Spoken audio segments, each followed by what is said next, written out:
ٹھیک ہے،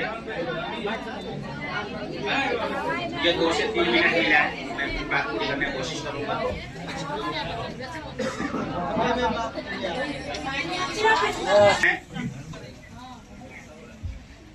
علم حاصل کرنے کے لیے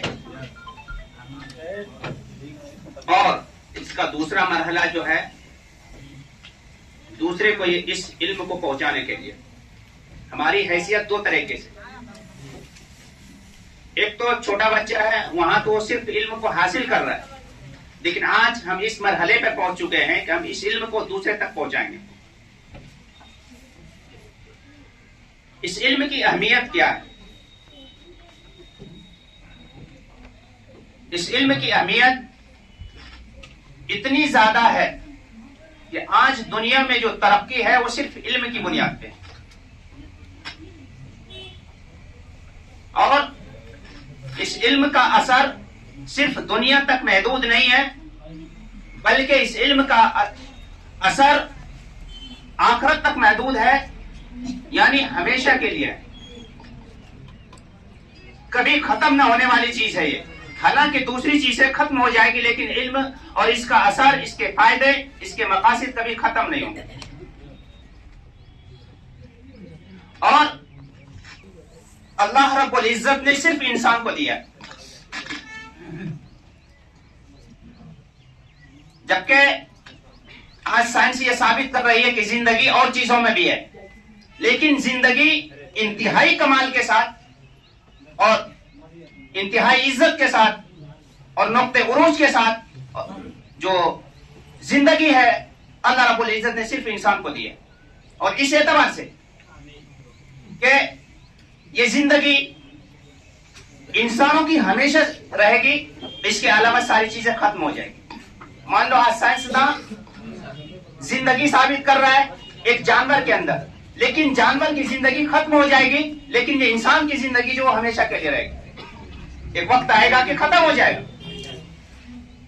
ہم قرآن اور حدیث کے حوالے سے ذرا سے بات کرتے ہیں. روایتوں کے اندر آتا ہے کہ اس دنیا سے مرنے کے بعد میدان محشر میں حساب کتاب کے لیے جب سب جمع ہوگا تو وہاں جانوروں کو بھی لایا جائے گا، انسانوں کو بھی لایا جائے گا، اور سب کے ساتھ انصاف ہوگا. یہاں تک آتا ہے کہ اگر دنیا میں ایک بے سینگ والی بکری، یعنی ایک ایسی بکری ہے جس کو سینگ نہیں ہے، اس کو مارا ہے کسی سینگ والی بکری نے، یعنی دنیا میں اللہ رب العزت نے اس کو سینگ نہیں دیا ہے، اور ایک بکری ہے جس کو سینگ دیا ہے، سینگ والی بکری نے بے سینگ والی بکری کو مارا ہے، تو اللہ رب العزت بے سینگ والی بکری کو سینگ عطا کریں گے، اور پھر اس کے بعد وہ اس کو ماریں گے کہ جتنا زور سے دنیا میں اس نے مارا ہے آج مارو اس کو.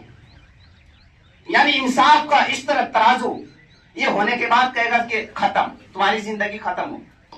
لیکن انسان کو نہیں، بلکہ ہمیشہ کے لیے. اور تو زندگی انتہائی کمال کے ساتھ اگر کسی کو دیا اللہ رب العزت نے تو انسان کو دیا، اور اس کے ساتھ ساتھ میں علم دیا.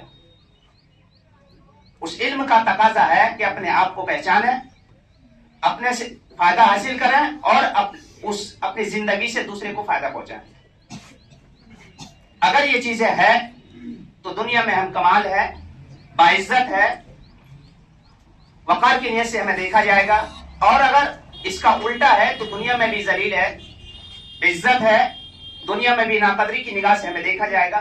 تو اس علم کو حاصل کرنے کے لیے اس مرحلے میں ہم پہنچ چکے ہیں کہ اس علم کو اپنے سے دوسرے تک پہنچائیں گے.